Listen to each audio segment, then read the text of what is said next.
Kako se sploh odločiš, kater band boš v bistvu pripeljal? Je tukaj kakšna projekcija, ali toliko pa toliko ljudi pričakujemo glede na band, ali je odvisno kaj od tehničnega hospitality riderja, ali je odvisno od distribucije, kaj ti sploh ponujajo? Kako se v bistvu sploh odločiš, kakšen band boš pripeljal v Slovenijo? Tukaj je spet več variacij. Dejansko zdaj takole je. 2010 do nekje 2014, kar smo Japonce delali, bi jih mi lahko iz kjerekoli garaže v Tokiu potegnili, bili so Japonci, prišli so, bi bilo razprodan. Underground. Takrat smo delali iskreno smo delali na isti bazi, kot se zdaj dela K-pop. Pač lahko je random, lahko je karkoli, ampak bo se prodal. We were the cool kids, we listened to cool music. In pač takrat ni bilo toliko, bom rekel, hudega, ampak je pa to res, da mogoče priznam, sem jaz na začetku to malo napačno zapeljal glede koncertov in mi smo vedno delali brez profita. In to je nas vedno tolklo po glav. Kaj pomeni brez profita? Še vedno imate vi pod okriljem, se pravi, prodajo vstopnica. Kam gre, ves ta budžet gre nazaj k skupini? Večinoma, zdaj takole je. Pač mi prvič, ko smo delali koncert, sem jaz itak, nismo imeli vez in poznanstvo, nobenega nismo nič poznali in sem jaz poslal ven mass mailing vsem dvoranam v Ljubljani, ki sem jih najdel. Prvotno, by the way, smo mislili to delati v Mariboru, pa so nas zavrnili, zato ker je muska preveč nežna. By the way, pol leta kasneje smo pa, preveč nežna, pa pol naslednji band sem dobil pa, da je preveč elektroniko usmerjena, pol leta kasneje smo jim pa poslali, smo jim pa prodali gotiko, ki je pa čisti EDM, by the way. In pač... Sliš se bolj kot ksenofobija, kot kaj drugega. In pač prva je odgovorila Kaja iz Gale Hale, s katero še danes smo full uredu. In prvi stavek, prav zdaj se ga spomnim, čau Denis, jaz sem takoj za, meni je ta muska top, ampak vnaprej ti povem, Gala Hala je najdražja za prirejati koncerte na Metelkovi in v okrožju tega dela Ljubljane. In jaz, krep. Dejva se nekaj zmeniti. Ne, v bistvu je ona meni predlagala, da ker smo mi imeli prvič, da bi mi delali tako imenovan door deal. To pomeni, mi pripeljemo band, mi se vse zmenimo, bla, bla, bla, ampak prodaja vstopnic si pa potem razdelita venue, se pravi, da oni pokrijejo svoje stroške in band. In to na začetku se je splačalo delati tudi bandu iz preprostega razloga, da je bilo dosti ljudi. In realno ni noben kaj preveč riskiral. Tako da je v bistvu ta door deal je bil naš momentum tlele v Sloveniji skozi. Hkrati sem jaz bolj mirno spal, ker ti tak nikoli nisi vedel, koliko folka bo pršala. In mi nismo praktično nič imeli z denarjem. In problem je bil to pol, da je pač ta scena začela malo zamirati, da mi nismo imeli nobenega budžetiringa. In si nismo nikakor mogli prevoščati, kot naprimer dela naše hčerinsko društvo Sound of Japan na Madžarskem, kjer oni vsak, kar je plusa od majhnih bendov, zaslužijo, oni dajo lepo v en skupek in polka pride, ne vem, znan band, oni lahko to pokurijo, se pravi, da imajo nek budgeting.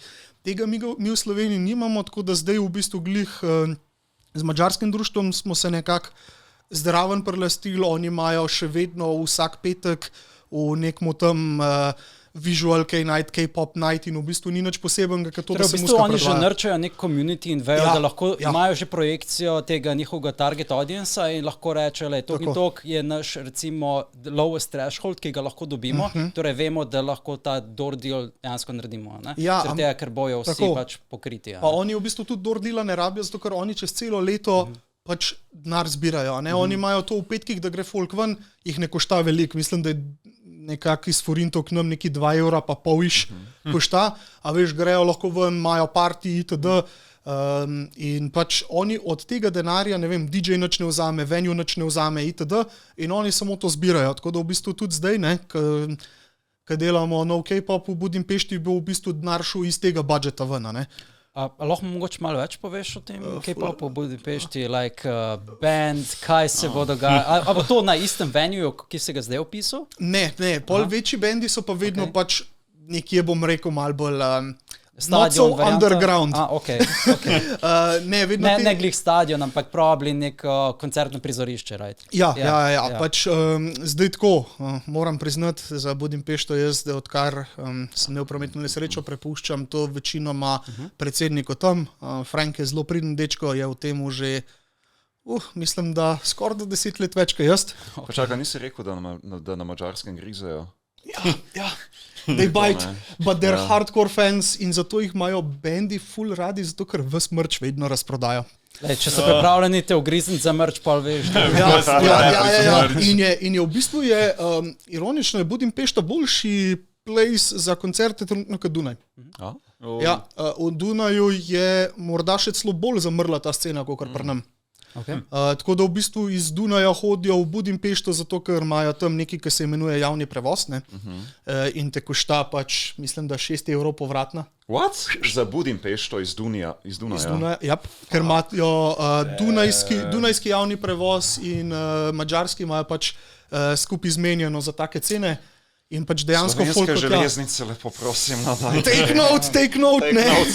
Kako se pa, ko dejansko pride, zdaj imamo to skupino, ki želi turati pri nas, kako se ti odločiš za venue? Vem, da si pač poleg tour managementa se ukvarjaš tudi z venue managementom, ko je pač band tukaj, pač vsaj probaš urediti venue, in zdaj kakšen je, a ti nabereš vse možne variante, ki obstajajo, ne vem, v Ljubljani, če se bo to dogajalo v Ljubljani, pa rečeš, s tem imamo že nekaj biznis sodelovanja že odprej. Ja, večinoma, mislim, na začetku smo itak mogli pošiljati vsem, kar smo najdli. Zdaj pa imamo stalno v bistvu in se že več kot 10 let se nismo menjali venue, niti na Dunaju, niti v Münchnu, Ljubljani, Budimpešti, pač skozi je rotacija istih in I have my personal favorites, in če je zaseden, pač gremo pol na naslednjega, na tisti datum. Ker datumov pa mi večinoma ne moramo zbirati, zato ker še vedno smo mi proti Nemcem nič, tako da imajo oni priority datov, to pomeni, da petki, sobote in nedelje so pač v večini primerov nemške. Tudi če boš gledal, dosti krat pridajo tudi večji bendi, ki niso azijski. Naprimer, zdaj so pred kratkim neki Nemci, Electric Callboy, so eksplodirali po Evropi.